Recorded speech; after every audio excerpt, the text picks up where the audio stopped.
Go for the midnight dares. Go for the game. Go for the hits. Go for the fans. Go for the win.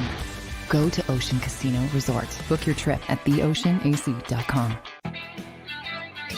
J-Mac, Monday night broadcast. Welcome in, everybody. Football 24/7. He's John McMullen. I'm Zander Krause. John, Philadelphia's newest star has landed. What can you tell me about his opening press conference with the Philadelphia media? I saw you put a picture up on Twitter. His daughter was in his hands. AJ looked happy meeting Johnny Clark down at the airport. What can you tell me about the presser? Yeah, I think Jersey is the star. That's the name of his daughter. There you go. So maybe we know where AJ's going to live. Maybe it's going to be Morristown or Haddonfield, but Jersey, Jersey. AJ in Philadelphia for the first time since the big trade on Thursday night. So got to remember what day is which at this point, Xander. This is a big time acquisition. Sorry, Zach Pascal. He gets number 11. Zach Pascal's going to have to move from 11 to number 3 for all you numbers fanatics. And I know there's a lot of you out there. AJ Brown will be wearing number 11 like he did in Tennessee. And big time acquisition. I know a lot of people have made a big deal out of his relationship with Jalen Hurts, and the two are very close, but he also said, for those into the conspiracy theories, that wasn't about these two trying to work together, to play together. And he said it was bittersweet leaving Tennessee because he did a lot there. He developed there. He became a star receiver there. And I think he was a little disappointed that Tennessee did trade him, to be honest.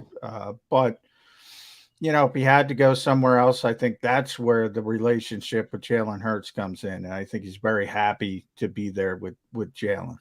Yeah, then you talked about how big of an acquisition this is for this team. I can't think of a time when we got someone this good. Dan talked about getting Terrell Owens today back when. And, the point was, T.O. was old when we got him. A.J. Brown is 24. If you think about that, John, I think he's 1 year older than Jalen Hurts and maybe even Devontae Smith, or 2 years older than Devontae Smith. So he's right in that ballpark of the age. So we got a guy, if he's able to duplicate what he was doing in Tennessee, we could have a real star at receiver, the likes of which we haven't seen in Philly in a long time. Yeah, all of a sudden we're so worried about weapons, coming into the draft. And then one domino, and now you're starting to think about, how do we get all these guys? Right, how do we get all these guys to football? That's how quickly it can change, because all the dominoes fall into place once you have that true number 1 wide receiver. And nothing against Devontae Smith, but he's not there yet in his career. And he may ultimately get there. And I think, by the way, I've said it on Birds 365. I said it to a bunch of reporters today. I think Devontae Smith will ultimately become a better receiver than AJ Brown, but he's not there yet. And to have this domino, and then all of a sudden Devontae Smith isn't worried about all the double coverage and all that kind of stuff. So now he's getting singled up a lot more. Dallas Goedert, top 5 tight end. Miles Sanders, Kenny Gainwell in the backfield, especially Kenny Gainwell in the passing game. I think that's going to be a bigger deal this season. And then Quez Watkins as your third receiver. There's a far more of a comfort level there. So you start to say, how are we going to keep all these guys happy? It's not our job. It's Nick Sirianni's job, and it's Jalen Hurts' job. It is going to be interesting, though. It's a nice problem to have, though. I'd rather have that problem than the opposite problem of wondering who's going to make a big play. This is such a big acquisition on so many levels because of the talent of the player involved. Yeah, and how much it impacts. So, we acquired one wide receiver, one guy. And you're talking about how much, right? And everything flips on its head. But when you get a guy this with his capabilities, that's what it can do for a football team, which is why I think, in fairness, so many people were, crying at the top of the mountains, to go and do it, to go and make it happen. And to Howie Roseman, to the Eagles front office credit, they certainly did it. And I think they did it with one of the better options. I mean, I know there was a lot of names floated out. There was a lot of receivers that made moves this year. I think A.J. Brown was probably one of the better names that I would have liked to go for. Young, I know he has a couple, some of the mental health stuff, but, Barrett's brought up how well Philadelphia, the Eagles in particular, seem to handle those situations. So I think it's a really good situation. I think he fits the football team really well, even with a quarterback that maybe you run the ball more than you would in a pass happy offense. I think he fits that bill. I know you're going to go, they didn't pay all that money to pass it. I agree. No, I agree with that, but he's already done it in Tennessee. Tennessee had even more of a run heavy offense than the Eagles do. And it's been for years because they have Derrick Henry.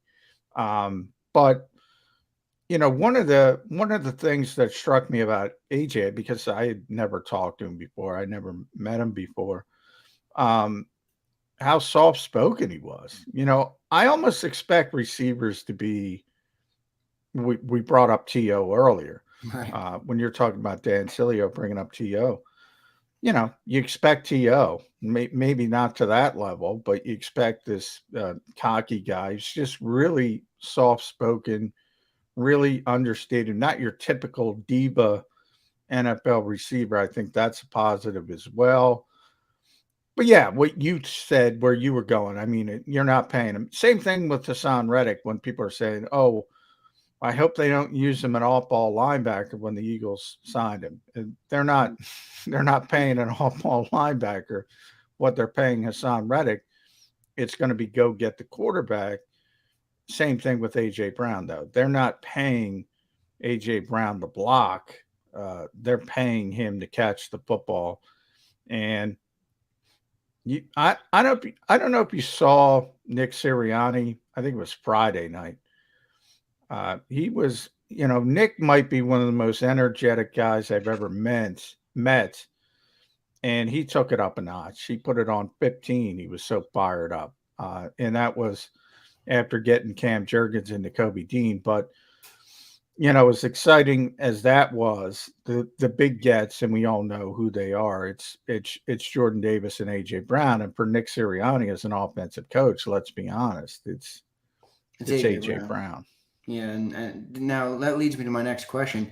I know he won't get into much, obviously, but did Nick allude to them changing their offense? Was any questions asked by the Eagles media? I've been so busy with the draft coverage, I haven't gotten a chance to go and see all of the press conferences and such, but I know people do like to ask stuff like that. Has Nick alluded to, yes, we're going to go back to what we were doing in the beginning of the year, or a combination of the two? Has he said anything in that regard? No, Nick is too savvy for that. He was asked the question. I didn't know. Maybe said, he was the rookie young coach. And he said, we're going to do what it takes to win a particular game. What he always says. So, if the Eagles, I think I said with Paul Domowitch today on Birds 365, I think I set the over-under on 6 games.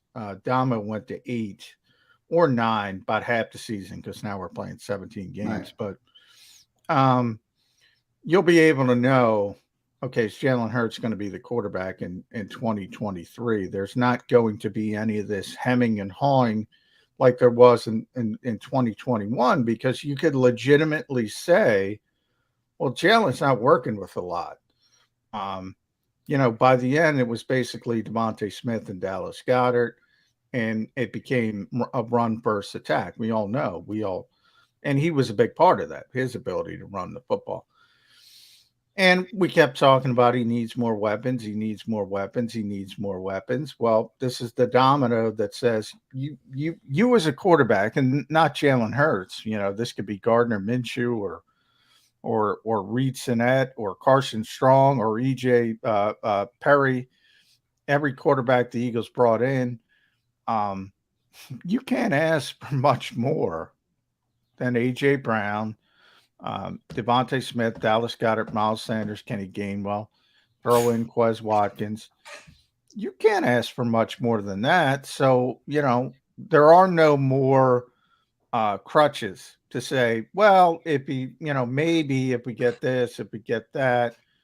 No, you gotta show it, and you got to show. And I'm not saying he's got to be, first team All Pro. I'm not saying the Eagles got to win the Super Bowl, but you got to see this is a guy that can utilize all these weapons and continue to get better and better and better. And that's the one thing the Eagles say about Jalen Hurts. And I say it all the time. And it's very rare where a player gets better every year. You have ebbs and flows. You might have an up year, a down year, career year, whatever. You hear all these terms. Jalen Hurts has slowly, incrementally got better really every year of his career dating back to college. Even the year he got benched, to be honest. Slightly better, slightly better, slightly better, slightly better. And the Eagles think it's a big part of it because that's rare that somebody keeps going on that upward trajectory without the dips. And they're excited, and they should be excited about this offense. And Nick Sirianni should be excited. Now they got to now you envision it this time of year when it hits the grass. It tends not to be as exciting just by nature. There's going to be hiccups. There's going to be struggles. Right. Naturally. But there's not much more you can ask for if you're a quarterback. So we're going to, at least at the bare minimum, understand, all right, this is our guy, or we're going to have to go in a different direction. At least that open-ended question will go away. Yeah, and I go back to what we just said a couple minutes ago. It's unbelievable how good a depth chart can look when you add just one guy, and he's as good as A.J. Brown is. But you just laid it out, all wide receiver 1, 2, 3, tight end 1, running back 1. It's a good-looking offense, and like you said, you can't ask for much more if you're the quarterback. John, I don't know how much you have dove into A.J. Brown, specifically like his play style, but I want you to have the floor to, if for people out there that are Eagle fans and they maybe don't know A.J. Brown's game that much. What exactly does he bring to this offense? What can people expect? What should people be excited about with this receiver added to the offense? Well, I mean, he's a big receiver, and we've talked about the natural fit a lot, and the best case scenario with Devontae Smith is to play the Z position, and to get that big X receiver, the guy with the big body. Alshon Jeffrey back in the day before the injuries started to take hold. This is that type of receiver. He weighs about 230 pounds. He's almost got a Julio Jones-like body. Not quite as tall, but as far as being that defined. Stocky. And he's, not a lot of wide receivers in this league break tackles. They might run by people. They might run around people. This is one of the few receivers that can actually break tackles. He's that strong. He's that physical. So he's a big yards after catch guy, which should really help Jalen Hurts because he can throw those quick slants. He's got the big body. You feel comfortable with the catching radius.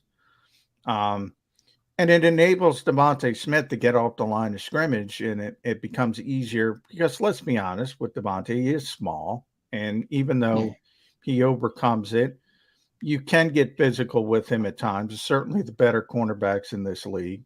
And if he's playing off the line of scrimmage in that Z position, it's easier for him to get free releases. So it makes things better for him. And then obviously you have Quez Watkins just running by people. Right. You can't double team Quez Watkins, not with A.J. Brown and Devontae Smith and Dallas Goedert on the field. So you can see why Nick Sirianni is so excited. Yeah, I mean, it makes me excited as a fan. Like I said, I mean, the newest Eagle has landed, and I think it finally really adds a element to the offense that we haven't seen in quite some time. So we'll see how Jalen Hurts can handle it. It's a lot. Like you said, now all of a sudden you really quickly go to, hopefully we have enough footballs to get to all these targets, So that'll do it, John. Anything to leave on the note? Real quick, we should mention Zander. Nate Herbig was released. Oh yeah, today. there you go. And he asked for his release, and that was part of, the Eagles are so deep. It was funny because I was writing a story for Sports Illustrated. I'm like, man, because Howie had said the other day that Landon Dickerson's going to stay at left guard, which I had been telling people they're not moving Landon. He's going to be the left guard. Isaac is going to come back and play right guard and flip over. And then you had Jack Driscoll, who was playing well at right guard when Brandon Brooks went down last year, and then he got hurt, and they had Nate, and they had Sua Opeta. Now they have Cam Jurgens on top of it, who's an interior guy, and he's a natural center, but he could play guard in a pinch, you would think. And Ken Sarnoff, who's Nate's agent, basically said, all right, we're not going to play here. So let's, and the Eagles were trying to trade him. They couldn't get something done. It's one of those situations where they probably did Nate a favor because he's going to be buried on the depth chart here, and he's going to be able to get in a position. I'm not going to say he's going to be a starter, but he's going to be a backup, and he's going to be a snap away. Yeah, so at least a second string here. He might be a third string. Oh, yeah. And so Nate is gone. I thought maybe they could get, a 6th or 7th round pick like Matt Pryor. They were able to get from Matt Pryor last year in August. But, it's a difficult time of year because you have the 90-man rosters. Everybody's in the midst of the draft. They like these young players where Nate probably could have gotten traded just like Matt last year was August if you could have waited it out because, everybody loves their young players. I say it all the time. They love them. They say this guy's going to be this and this guy's great and this guy. And then they get them on the field in July and August and they go, uh-oh. He's not quite as ready as I thought he was. Yeah, right. And then they start to get a little bit desperate. But Eagles probably doing Nate a little bit of a favor. And he was a good player as a backup here for 2 years. Played a lot of football because of injuries, and really did a solid job actually. Yeah, I know you were a fan. I knew you were a fan of Herbig. I liked Herbig too. I thought he did a nice job when he filled in. Well, John, it's A.J. Brown in and Herbie fully loaded is out. All right, that'll do it on Football 24/7. That's John McMullen. Great job, Johnny Mac, tonight. Thanks, Zander. All right. See you next time, everyone. In Philadelphia, we celebrated the miracle with pride only 5 years ago. And then the following morning, IBEW Local 98 members went back to work, building this city, rescuing our communities from decay, and inspiring the young men and women of the region to take pride in who we are. Like the Cats, Local 98 members believe in hope. To learn more about who we are, what we do, and career opportunities with Local 98, visit us, IBEW98.org.